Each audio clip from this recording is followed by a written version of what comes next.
নতুন নতুন বিয়ে করলে বউয়ের সাথে সবারই রোমান্স করতে একটু বেশি মন চায়। আমিও তাই করতেছিলাম। বিয়ে করছি 1 সপ্তাহ হয়েছে। গতকাল শ্বশুর বাড়িতে গেছি। 3 দিন শ্বশুর বাড়ি থাকতে হবে। গতকাল সারা রাত শালা শালিরা প্রচন্ড বিরক্ত করেছে, ঘুমাতে দেয়নি। একটু পরপরই শালি এসে দরজায় নক করে বলে, দুলাভাই চা খাবেন, বার্গার খাবেন, এই খাবেন সেই খাবেন বলে আমার মাথাটা খারাপ করে দিয়েছিল। এদিকে শালাবাবু আমার পাশে বসে তার খতনা কাহিনী শোনাচ্ছে।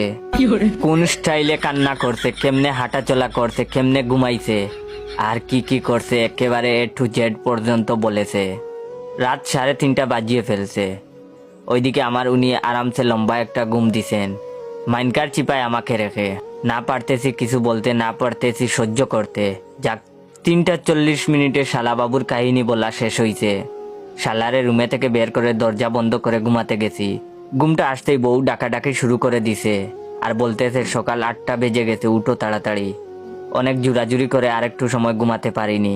10টার সময় নাকি আমাকে আমার চাচা শ্বশুরের বাড়ি নাস্তা করতে হবে, মেহমানদারি করতে হবে, তাই এখনই ঘুম থেকে উঠতে হবে। কি আর করা, গুম গুম চোখে উঠলাম। গোসল করতে যাব, বউ বাথরুম দেখিয়ে দিল। এর ভিতরে হঠাৎ মাথায় শয়তানি বুদ্ধি ঢুকে গেল। ইচ্ছে করে লুঙ্গি বাইরে রেখে বাথরুমের ভিতরে ঢুকে গেছি। তারপর বউকে ডেকে বললাম, লুঙ্গিটা দাও। বউ বলে, দাঁড়াও দিচ্ছি। আমি মনের আনন্দে গোসল শেষ করে বউয়ের জন্য অপেক্ষা করতেছি কখন লুঙ্গি নিয়ে আসবে। শয়তানি বুদ্ধিটা হলো, যখন বউ লুঙ্গি নিয়ে আসবে তখন বউকে টেনে ভিতরে ঢুকে কয়েকটা কিস টিস দিমু আর কি। অনেকক্ষণ অপেক্ষা করার পর আবার বউকে ডাক দিলাম, কোথায় গেলা, লুঙ্গিটা দিয়ে যাও বলে বাথরুমের দরজা খুলে হাত বাড়িয়ে রাখছি।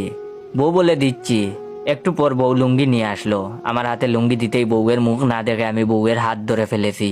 হাত ধরে টানাটানি, বউ টানে বাইরের দিকে, আমি টানি ভিতরের দিকে। পুরুষ মানুষ তো, তাই বউ টানাটানি করে পারেনি।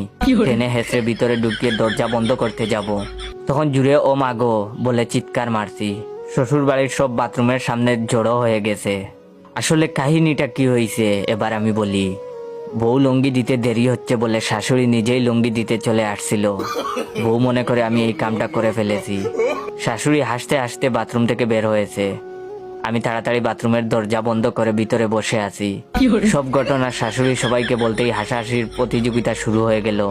শালাশালি হাসতে হাসতে মাতৃতে গোড়াগড়ি খাচ্ছে। এদিকে আমি বেচারা লজ্জায় আর বাথরুম থেকে বের হতে পারছি না। কি কামটা করলাম, আর কখনো এমন রোমান্স করার চিন্তাও করব না আমি। কিছুক্ষণ পর বাহির থেকে বউ ডাকতেছে, সবাই চলে গেছে, বের হয়ে আসো। আমি বাথরুম থেকে বের হয়ে লুকিয়ে লুকিয়ে রুমে ঢুকেই সেই যে দরজা বন্ধ করছি এখনো খুলি নাই। আর হে, এই রুমে বসেই আমি এই ভিডিওটা টিকটকে আপলোড করতেছি।